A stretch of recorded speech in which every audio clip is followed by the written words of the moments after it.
देखिए, नेपाल में सियासी संकट के बीच पूर्व मुख्य न्यायाधीश सुशीला कार्की को देश का अंतरिम प्रमुख नियुक्त किया गया है।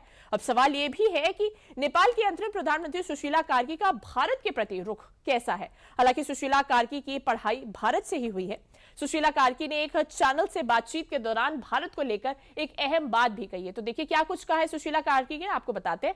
उन्होंने कहा है साफ तौर पर कि पीएम मोदी के लिए उनके मन में काफी सम्मान है। तो देखिए, पीएम मोदी का उन्होंने आभार व्यक्त किया, उनकी तारीफ करी है। पीएम मोदी की कार्यशैली से वो प्रभावित है। तो देखिए, सुशीला कार्की ने साफ तौर पर यह बताया है कि वो पीएम मोदी की कार्यशैली से बहुत प्रभावित है।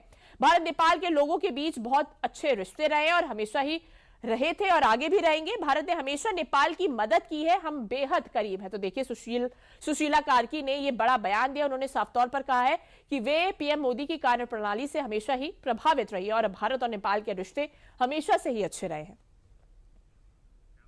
तो देखिए, नेपाल की नई अंतरिम पीएम बनने वाली हैं सुशीला कार्की। साल 1973 से 74 में बीएचयू से पॉलिटिकल साइंस में उन्होंने मास्टर किया। तो देखिए, 73 से 74 में उन्होंने बीएचयू में पॉलिटिकल साइंस में पढ़ाई करी है। साल 1979 में वकालत की उन्होंने शुरुआत की थी। तो देखिए, सुशीला कार्की ने 1979 में वकालत की शुरुआत की। 2016 में नेपाल की पहली महिला मुख्य न्यायाधीश बनी। तो देखिए, 2016 में उन्होंने वो पहली जो महिला न्यायाधीश है वो बनी थी। भ्रष्टाचार विरोधी चेहरा, जेनजी की पसंद। तो देखिए, जिस तरह से नेपाल में विरोध प्रदर्शन देखने को मिला, उसके बाद से जेनजी ने उनको अंतरिम पीएम नियुक्त किया है।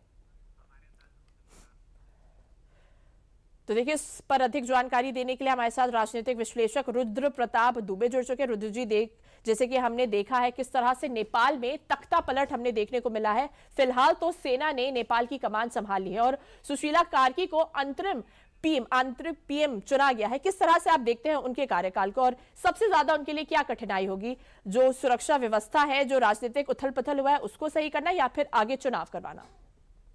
जी बरका जी, पहले तो आपके माध्यम से सुशीला कार्की जी को बहुत बहुत बधाई और शुभकामनाएं। जी। दूसरी बात देखिए, अब नेपाल को बांग्लादेश नहीं बनने देना है, ये पहली प्राथमिकता होनी चाहिए। बांग्लादेश में बिल्कुल इसी पैटर्न पर विद्रोह हुआ था, शेख हसीना को पदस्थ कर दिया गया था और उसके बाद मोहम्मद यूनुस सरकार में आ गए थे। मोहम्मद यूनुस की भी छवि अच्छी है, उन्हें भी कई अंतरराष्ट्रीय सम्मान मिल चुके थे, लेकिन वो बांग्लादेश को उस रास्ते पे नहीं ले जा पाए जिसकी उम्मीद की जा रही थी।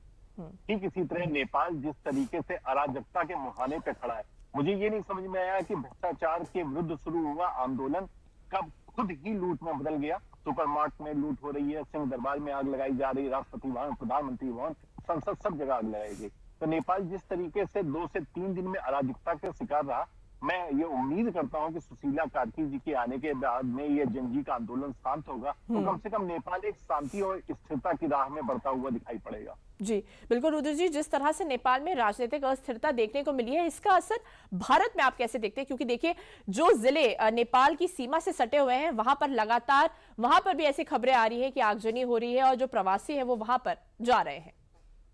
हाँ, निश्चित तौर पर आप देखिए, बिहार के 7 जिले अगर उत्तर प्रदेश में आ जाए तो करीब 1 दर्जन जिलों की सीमाएं आपको बिहार से लगती हुई मिलाई पड़ेगी।